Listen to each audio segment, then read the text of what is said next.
Some people wake up to alarms, others wake up to anxiety. That creeping sense that something's off, that no matter how hard you try to plan, stay ahead, stay sane, something's always shifting underneath you. Jobs disappear overnight. One piece of news sends the market spiraling. Friendships change, people ghost. And just when you think life is finally steady, it throws you another curveball. It's exhausting, right? But here's the wild truth. The Stoics believed this instability isn't the exception, it's the rule. And not only that, it's the exact condition where your deepest strength is forged. You don't need a perfectly calm life to feel calm. You don't need a predictable world to feel grounded. You just need the right tools, the right mindset. And that's exactly what Stoicism has been offering for over 2,000 years. It's not about pretending life is easy. It's about becoming someone who's ready for anything. In this video, we're diving into 9 Stoic tips that will help you thrive, not just survive, in this unstable world. If life's been testing you lately, you're not broken. You're being built.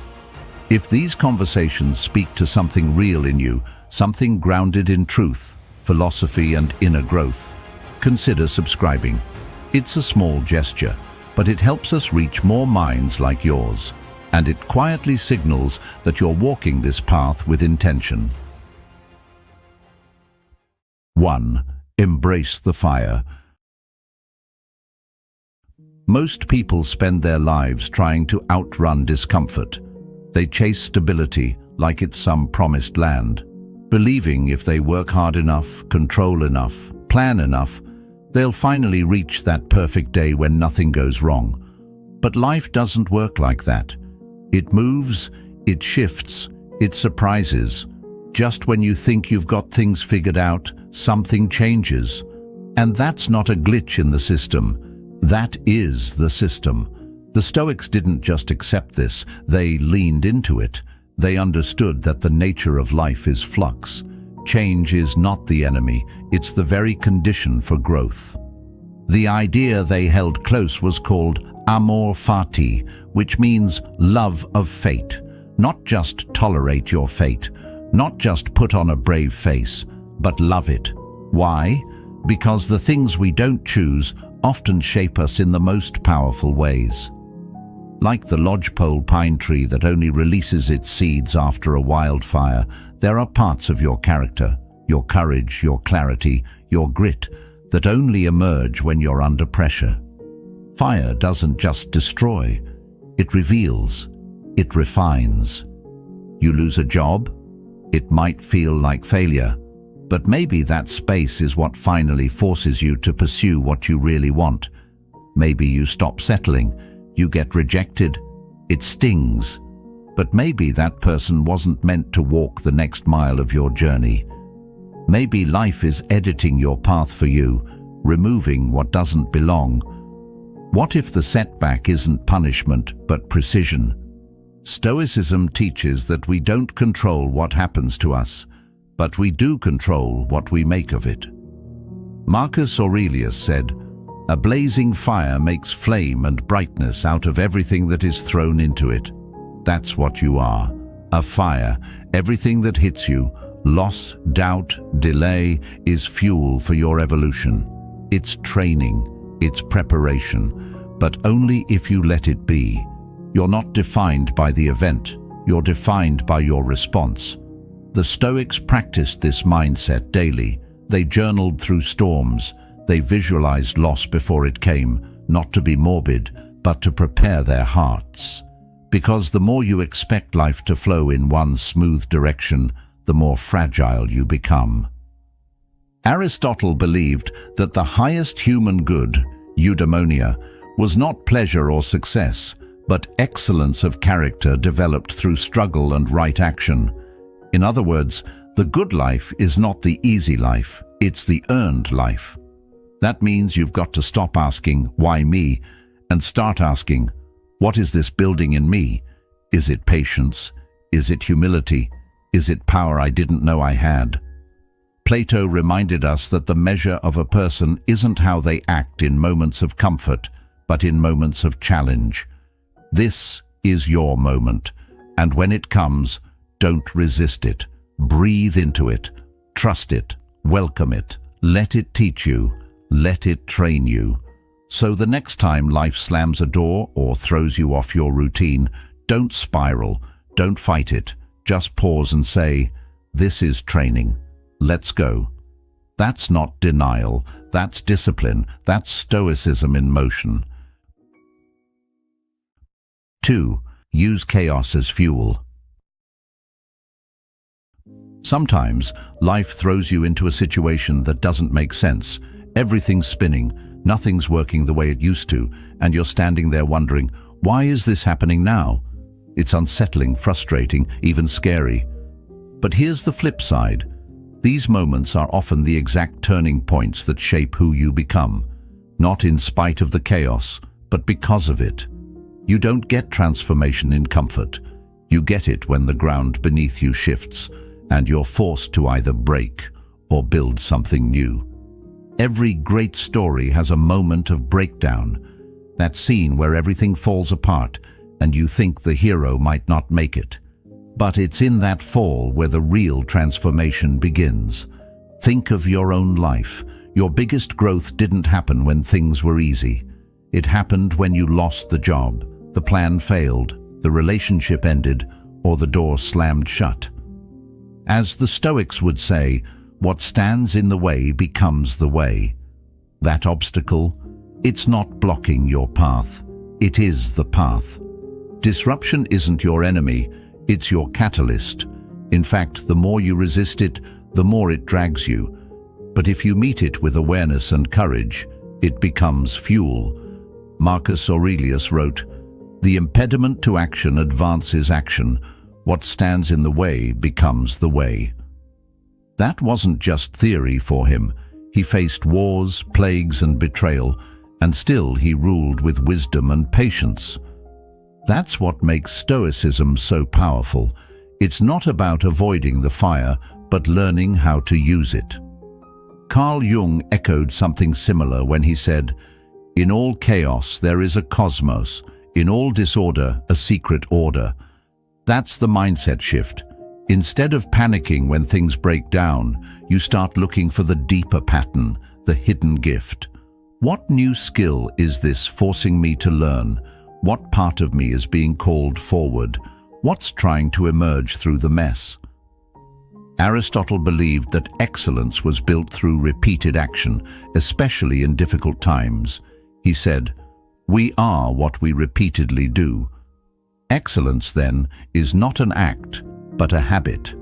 So when systems collapse or structure disappears, it's not the end, it's an invitation to rebuild better, to get creative, to take responsibility for your response, your focus, your next move. Socrates, too, warned against clinging to comfort. He believed the unexamined life wasn't worth living, and disruption forces examination. It asks you, what really matters? What's worth holding on to? What's just habit or fear disguised as tradition? So the next time you feel like everything's slipping out of place, don't just react, reflect. Don't just survive, strategize. Ask yourself, how can I use this chaos to evolve? That one question turns confusion into clarity. It puts the power back in your hands. And that right there is the mark of a Stoic mind in action. 3. Remember, you're not the first. There are days when it feels like the weight you're carrying is yours alone, like no one really gets it. How tired you are, how heavy it feels, how hard you're trying to hold everything together while life keeps throwing curveballs. Maybe you've been silent about it. Maybe you've smiled when you wanted to scream. That feeling? It's isolating. But here's something you might not have heard enough. What you're going through has been felt before. Not in the exact same way, but close enough. The pain, the pressure, the uncertainty, it's all part of the human condition. The Stoics didn't have it easier. In fact, they lived through some of the most chaotic times in human history. Marcus Aurelius, one of Stoicism's greatest voices, led during a deadly plague that killed millions. He buried children, fought wars, dealt with betrayal, and governed a crumbling empire. And yet, through all of it, he found time to write meditations about keeping calm, staying virtuous, and holding on to inner peace. That wasn't weakness, that was the ultimate display of strength. Not because he never struggled, but because he chose how to respond to it. Carl Jung said, "Loneliness does not come from being alone, but from being unable to communicate the things that seem important." And what Stoicism does, what it gives us, is the language to name our struggles and the perspective to rise above them. When you read the words of people like Seneca or Epictetus, you start to realize this isn't just your fight. You're not defective for feeling overwhelmed. You're not alone. You're walking a path that's been walked by many before you, and they made it through. Socrates once said, "He who is not contented with what he has would not be contented with what he would like to have." The struggle to find peace isn't about eliminating pain. It's about changing our relationship to it. Stoicism doesn't promise comfort, it promises clarity. It doesn't say, "You'll never suffer." It says, "When suffering comes, here's how you meet it with strength." And that's why history matters. Not to look back and say, "They had it worse," but to remind yourself, they made it through. And so will you. Every scar you carry is proof of survival. Every time you thought you were at the edge but didn't fall off, you built muscle, inner muscle, psychological muscle. You are here, right now, which means you've already survived more than you give yourself credit for. Plato believed that real learning happens through difficulty, that it's in moments of discomfort where we find wisdom. That's not just a lesson for philosophy class, that's life.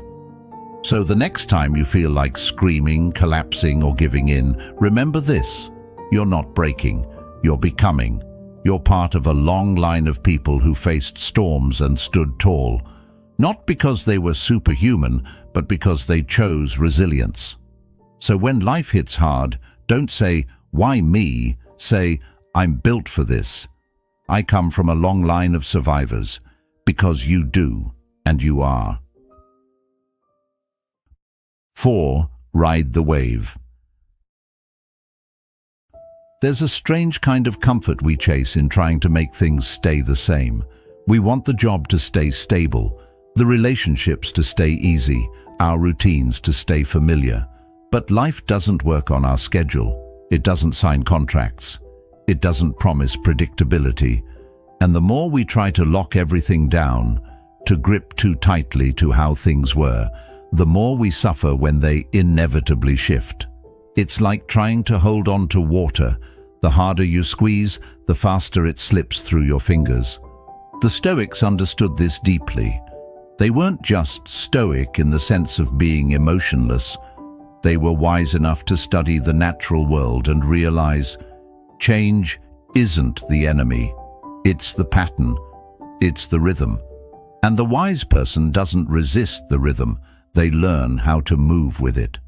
Marcus Aurelius wrote, "Observe constantly that all things take place by change." He didn't write this from a peaceful hilltop retreat. He wrote it from within the storm of war, plague, and political betrayal. That tells you something. He wasn't just quoting poetry, he was giving us a survival manual. Carl Jung, looking at the human psyche centuries later, echoed the same truth when he said, "What you resist persists." That internal fight, trying to make life hold still, is what creates stress, not the actual change itself. Adaptability in this way isn't weakness, it's not surrender, it's strategy, it's self-respect. When we allow life to evolve and give ourselves permission to evolve with it, we gain power, not by control, but by response. Queen Elizabeth II once said, It has always been easy to hate and destroy. To build and to cherish is much more difficult. Her reign lasted 70 years not because she avoided change, but because she adapted through it. From handwritten letters to digital diplomacy, from empire to service. She didn't cling to what was, she adjusted to what is, again and again. And in doing so, she remained relevant, she remained steady, she remained effective. Aristotle believed that virtue lies in finding the mean, the balance between extremes. When you're too rigid, you become brittle. When you're too loose, you drift.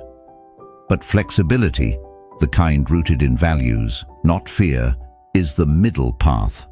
It allows you to stay grounded while still being able to move. Socrates, the original question asker, might challenge us with something like this. Are you holding on to stability, or are you holding on to a story that's no longer true? That's a question worth sitting with. Because sometimes what we think is security is just a familiar cage.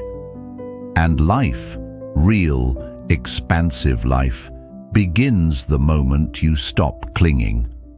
So ask yourself honestly, where am I holding on too tightly? What am I afraid will happen if I loosen my grip just a little? Because maybe, just maybe, your next level begins not with more control, but with more trust. Flow, don't force. That's the Stoic way. 5. Control the meaning, not the event. Life has a funny way of ignoring your schedule. Just when things seem stable, something breaks. A deal falls through. Someone you trusted walks away. Your health, your finances, your plans, suddenly none of them are cooperating. And in that moment, your brain wants to scream, "This isn't fair." But what if fairness was never the point? What if the most powerful thing you could do wasn't to wish it hadn't happened, but to decide what it means now that it has? The Stoics weren't interested in fantasy. They dealt with reality, the raw, uncomfortable, unpredictable kind. Epictetus said, "It's not things that upset us, it's our judgments about things." You don't control whether the storm hits, but you decide how you respond to the rain. That's the one space you own. That's the place where your freedom lives. Carl Jung believed the same thing when he wrote, "I am not what happened to me. I am what I choose to become." That hits deep, because life will happen to you whether you're ready or not. But what you become, how you interpret the pain, how you rise from it, that part is yours. That part no one can take. And it doesn't have to be something dramatic. Even small things can rattle you. Someone's tone, a missed opportunity, that sinking feeling when plans shift and you weren't ready. But even in those moments, you've got a decision to make. You can spiral into blame, bitterness, regret, or you can pause and ask a better question. What's the lesson here? What's the opportunity inside this mess? Plato once said, "Reality is created by the mind. We can change our reality by changing our mind." That's not some fluffy self-help mantra. That's ancient wisdom backed by modern psychology. Your interpretation is everything. A failed relationship. It could be a redirection toward healing, losing a job. It might be the freedom you didn't know you needed to build something that's actually yours. Even Aristotle saw the power of reflection in action. He believed that excellence wasn't a one-time decision. It was a habit. Something you cultivate moment by moment, especially in difficult times. So instead of crumbling, you learn. Instead of closing, you open. That's what Stoicism teaches us. Not to avoid the blow, but to absorb it, reflect on it, and turn it into something useful. Socrates, when facing death, didn't beg or panic. He asked questions. He examined the meaning. That's the blueprint. Not to control life, but to engage with it. Intentionally, courageously. So next time life doesn't go your way, and let's be honest, that could be today, don't rush to label it as bad. Step back, breathe, and ask yourself, what does this moment want to teach me? What part of me is being called to grow? Because inside every shake-up is a seed of strength, and the story you choose to tell yourself, that's the real power. That's what changes everything. 6. Journal like your sanity depends on it. There's something strangely powerful about writing things down, not typing, not tweeting, actually putting pen to paper and dragging your thoughts into the physical world. When your mind is racing, looping, second-guessing, writing slows it all down. It's like taking a flashlight into a dark room. Suddenly, the shadows shrink. The noise softens, and what felt overwhelming begins to make sense. The Stoics knew this. Long before there were therapists or life coaches or voice notes, there were journals. Marcus Aurelius, an emperor who ruled during pandemics, wars, and betrayal, didn't write his meditations to publish. He wrote them to stay sane, to stay still. His journal was a mirror, a conversation with his future self. And that's the beauty of it. It wasn't performance, it was practice. Carl Jung once said, "Until you make the unconscious conscious, it will direct your life and you will call it fate." That's what journaling does. It makes the unconscious conscious. It turns vague feelings into clear words. You think you're just scribbling in a notebook, but what you're really doing is unpacking your mind, untangling the wires. Instead of letting your thoughts control you, you start to control them. And let's be honest, most of us spend more time overthinking than actually thinking. We worry. We repeat conversations in our heads. We rehearse disasters that haven't even happened. Socrates believed that the unexamined life is not worth living. That doesn't mean we need to overanalyze every detail, but it does mean we should check in, ask questions, get curious about our inner world, instead of assuming every thought we have is true. Aristotle taught that knowing yourself is the beginning of all wisdom, but that kind of knowing doesn't happen by accident. It happens when you pause, slow down, and reflect. Even 5 minutes a day can change how you respond to stress, how you interpret setbacks, and how you see yourself. You don't need a fancy leather notebook or perfect handwriting.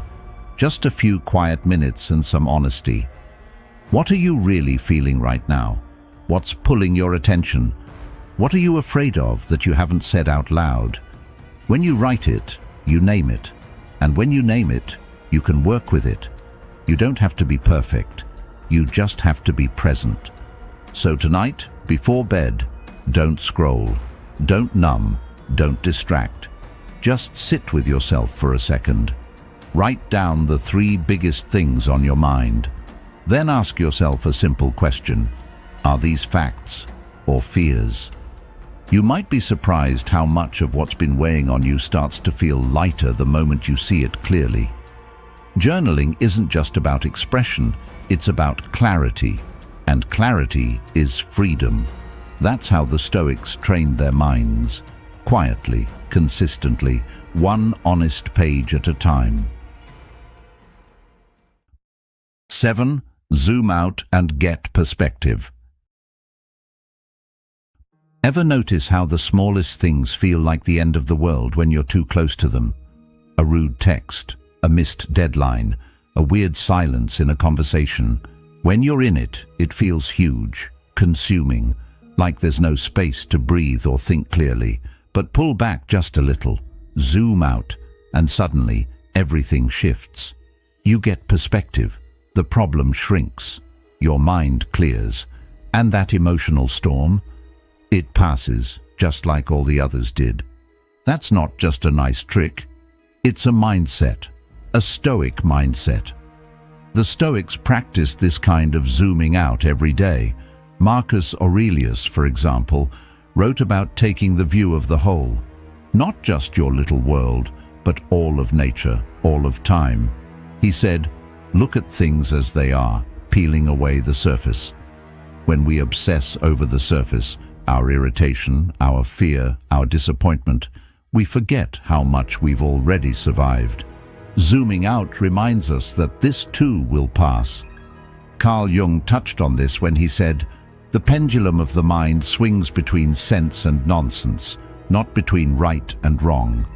What feels overwhelming now might feel silly in a week, or 5 years, or even tomorrow morning. But when we zoom in too tight, when we obsess over every little detail, we lose the bigger picture. We confuse emotion with truth, urgency with importance.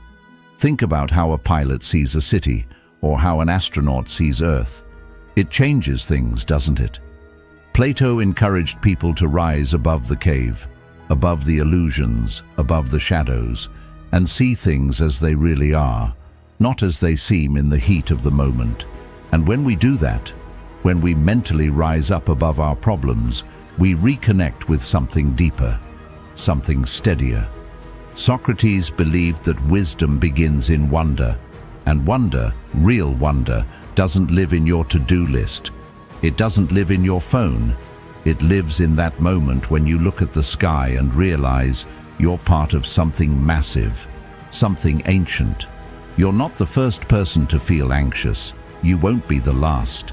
And that thing you're stressing about, it's one line in a chapter that hasn't finished being written yet. Even Aristotle believed that part of the good life came from contemplation, from stepping back and thinking deeply about what really matters. And that's what zooming out gives you, the ability to see clearly, to not get swept up in every little thing, to hold your peace even when life feels chaotic. So when your chest is tight, your mind is cluttered, and it feels like everything's closing in, step outside, literally, if you can. Look up at the sky, take a deep breath. Remind yourself, you are not the problem. You are the awareness observing it. You're bigger than this moment, stronger than the feeling, and like every other storm you've weathered, this one will pass too. Keep the bigger picture in view. That's where the calm lives. That's where you find your power. 8. Focus on what's in your control. It's wild how fast your peace can vanish. One email, one headline, one offhand comment from someone who didn't even mean anything by it. Suddenly, you're spiraling, thinking 10 steps ahead, imagining worst-case scenarios, questioning your worth, your plan, your entire path. It happens to all of us. But the question isn't whether chaos shows up. The question is, what do you do when it does? The Stoics had a razor-sharp answer to that. Control what you can. Let go of what you can't. It sounds simple, but it's one of the hardest things to practice, especially in a world that constantly tries to pull your focus outward. The news, other people's opinions, unpredictable events, they will always be out there. The Stoics didn't deny that. They just refused to give those things power over their inner world. Epictetus put it perfectly, some things are up to us and some things are not. That one sentence is a life philosophy. Your thoughts, your choices, your responses, those are up to you. The outcome, not always. The timing, rarely. But how you carry yourself in the storm, that's yours. That's your arena. And once you realize that, something shifts.